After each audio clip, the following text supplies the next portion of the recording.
Assalamualaikum warahmatullahi wabarakatuh. Perkenalkan, nama saya Andrea Abuya, mahasiswa semester 5 program studi Sistem Informasi Fakultas Sains dan Teknologi Universitas Muhammadiyah Gorontalo. Pada video kali ini saya membuat ringkasan materi kecerdasan buatan. Baiklah, di sini saya akan menjelaskan ringkasan materi dari kecerdasan buatan. Yang pertama itu, apa itu kecerdasan buatan? Kecerdasan buatan merupakan proses peralatan mekanik yang dapat melaksanakan kegiatan-kegiatan atau aktivitas dengan menggunakan pemikiran atau kecerdasan manusia. Suatu cara yang sederhana untuk membuat komputer dapat berpikir secara intelijen. Kecerdasan buatan dapat membuat sebuah sistem komputer berpikir seperti manusia dan dapat berpikir secara rasional. Kemudian, kecerdasan buatan berhubungan dengan dua ide dasar. Yang pertama yaitu menyangkut studi kasus proses berpikir manusia. Kemudian yang kedua berhubungan dengan merepresentasikan proses tersebut melalui mesin seperti komputer, robot, dan lain-lain. Kemampuan untuk memecahkan masalah atau problem solving adalah salah satu cara untuk mengukur kecerdasan dalam berbagai konteks. Kemudian ada tujuan dari kecerdasan buatan. Yang pertama, membuat mesin menjadi lebih pintar. Kemudian yang kedua yaitu memahami apakah kecerdasan intelijensi itu. Kemudian yang ketiga, membuat mesin menjadi lebih berguna. Kemudian menurut Stuart Russell and Peter Norvig, kecerdasan buatan yaitu sistem yang dapat berpikir seperti manusia. Kedua yaitu sistem yang dapat bertindak seperti manusia. Dan yang ketiga yaitu sistem yang dapat berpikir secara rasional. Dan yang keempat yaitu sistem yang dapat bertindak secara rasional. Kemudian, bagaimana manusia berpikir? Yang pertama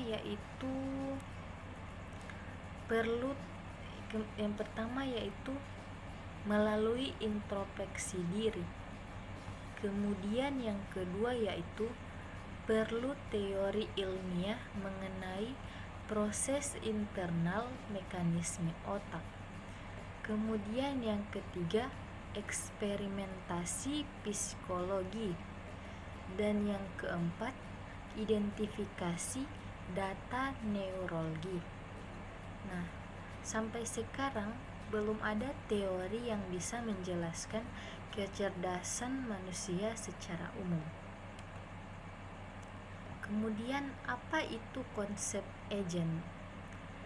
Agent adalah sebuah sistem yang mempersepsi, mengganti, mencermati, dan mengetahui lingkungan atau melalui sensor dan mengambil tindakan yang mempengaruhi lingkungan atau melalui efektor. Kemudian, apa itu rational agent? Rational agent adalah agent yang melakukan tindakan yang berakibat terbaik, tidak harus melalui proses penalaran logika. Kemudian bidang ilmu dalam kecerdasan buatan. Filsafat 428 sebelum Masehi, yaitu pikiran sebagai komputasi. Aristoteles, Hobbes, Da Vinci, pikiran versus otak fisik, hubungan pikiran dengan dunia nyata, utilitarianisme. Kemudian yang kedua yaitu matematika 800 sebelum Masehi, perumusan komputasi pikiran, batasan komputasi, representasi, fakta tak lengkap, yaitu teori probabilitas, format Pascal, Bernoulli, Laplace, dan Bayes. Kemudian yang ketiga yaitu ekonomi, memaksimalkan hasil dengan usaha minim.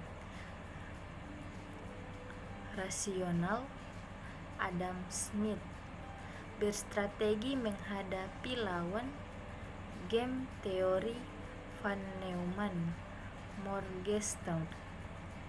Kemudian yang keempat yaitu neuroscience, bagaimana cara kerja otak, yaitu jaringan neuron dengan paralelisme luar biasa.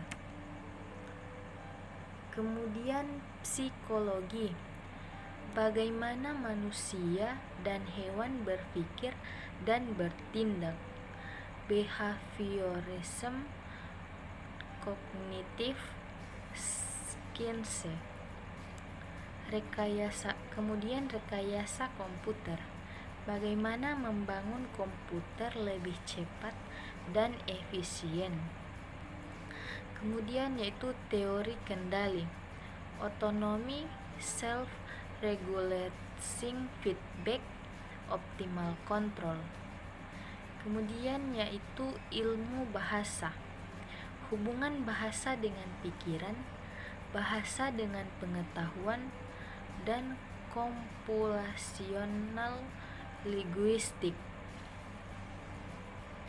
Kemudian ada prasejarah kecerdasan buatan. Pada tahun 1943, McCulloch dan Pitts, model neuro untuk operasi logika Boolean. Kemudian pada tahun 1949, Hebbian Learning, yaitu formalisasi pembelajaran melalui modifikasi jaringan neuron. Kemudian pada tahun 1954, Turing, yaitu Computing Machinery and Intelligence. Kemudian yang terakhir yaitu pada tahun 1951, yaitu neural network pertama. Kemudian bagaimana lahirnya kecerdasan buatan, yaitu Dartmouth Konferensi pada tahun 1956. Istilah AI pertama kali digunakan. Kemudian ada logic theories, Newell dan Shaw pada tahun 1957, yaitu di mana program pertama yang bernalar. Kemudian yang ketiga yaitu McCarthy pada tahun 1958, LISP. Kemudian yang keempat, General Problem Solver pada tahun 1961, yaitu di mana program pertama yang menggunakan pendekatan Think Like Human. Kemudian bagaimana kondisi kecerdasan buatan sekarang?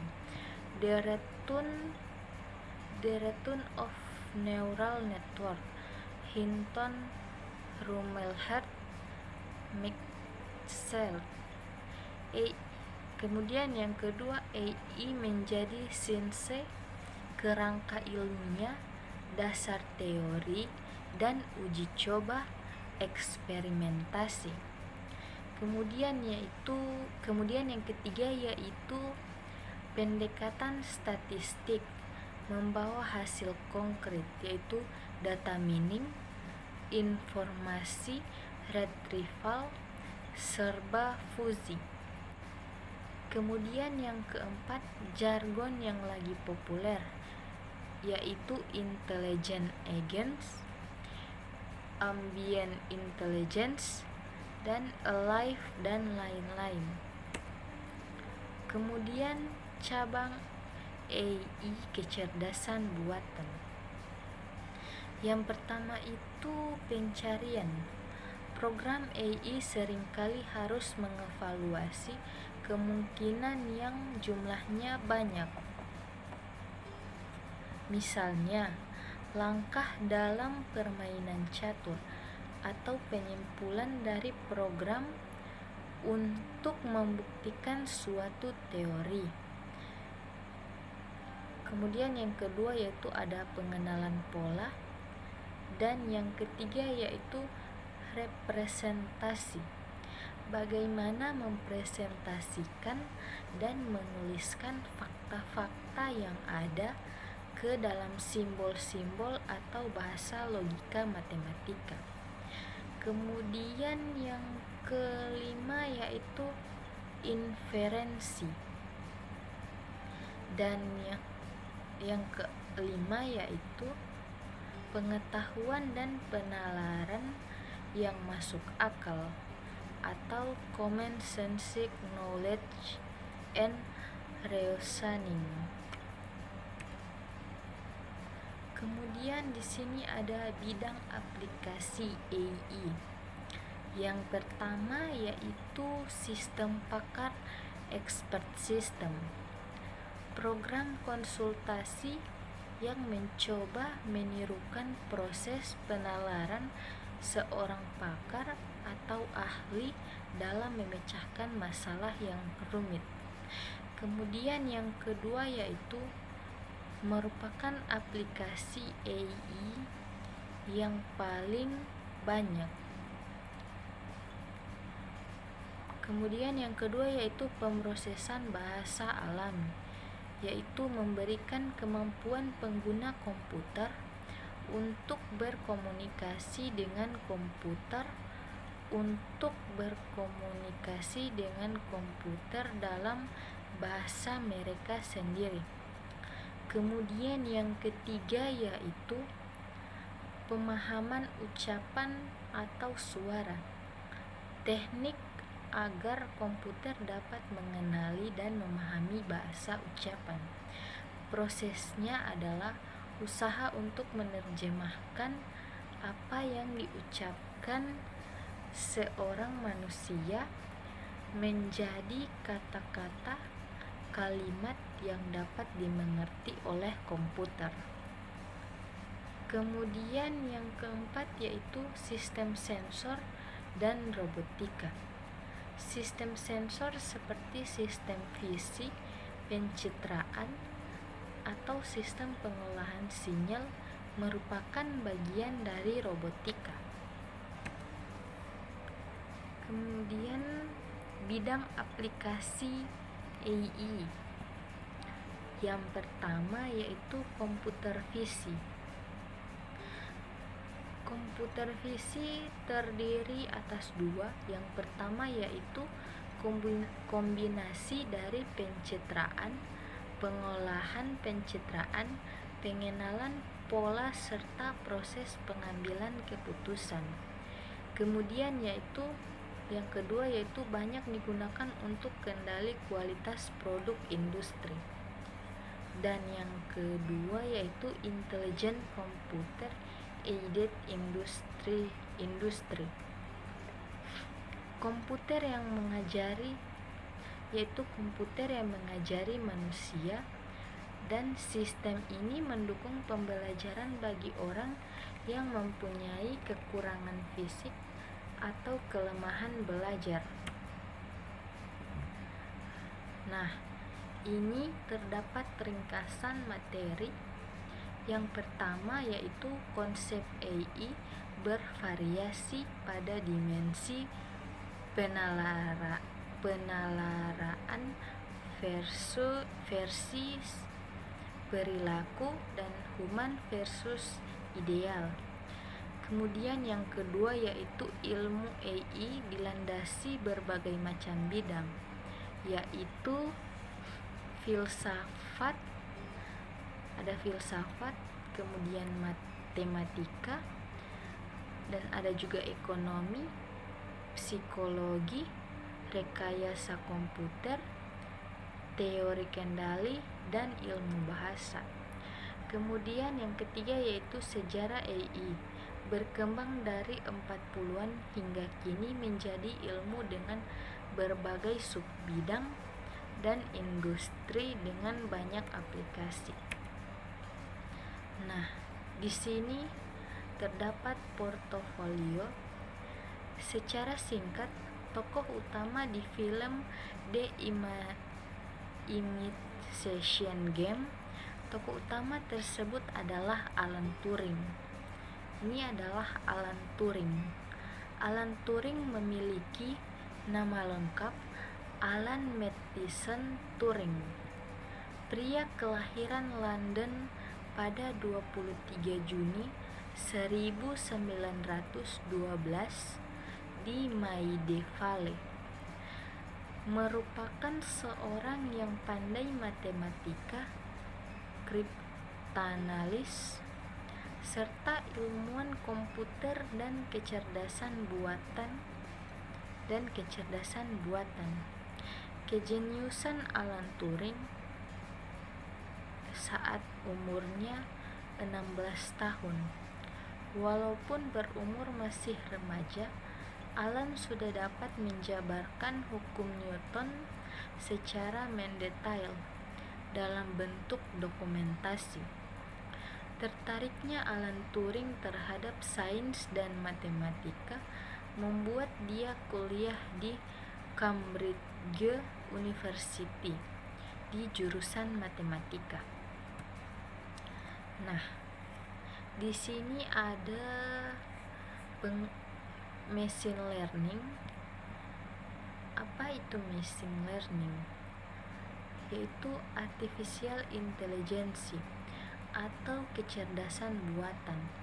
Adalah kecerdasan yang ditambahkan kepada suatu sistem yang bisa diatur dalam konteks ilmiah, atau bisa disebut juga intelijensi artifisial, atau hanya disingkat dengan AI. Didefinisikan sebagai kecerdasan entitas ilmiah. Machine learning merupakan bagian dari artificial intelligence yang berhubungan dengan pengembangan teknik-teknik yang bisa diprogramkan dan belajar dari data masa lalu. Kemudian di sini ada alur machine learning. Yang pertama yaitu pre-processing data. Pre-processing data merupakan tahap awal untuk mempersiapkan data sebelum melakukan modeling. Pre-processing data ini bertujuan untuk mendapatkan hasil yang lebih akurat. Kemudian yang kedua yaitu ada modeling. Sebelum melakukan modeling terdapat dua bagian, yaitu data untuk melakukan modeling atau yang biasa disebut data train, dan data untuk menguji model hasil training yang biasa disebut dengan data test. Kemudian yang ketiga yaitu ada evaluasi. Evaluasi ini berguna untuk mengevaluasi kinerja suatu model tidak hanya ditentukan oleh akurasi saja. Banyak cara lain yang dapat digunakan untuk menilai performa dari suatu model.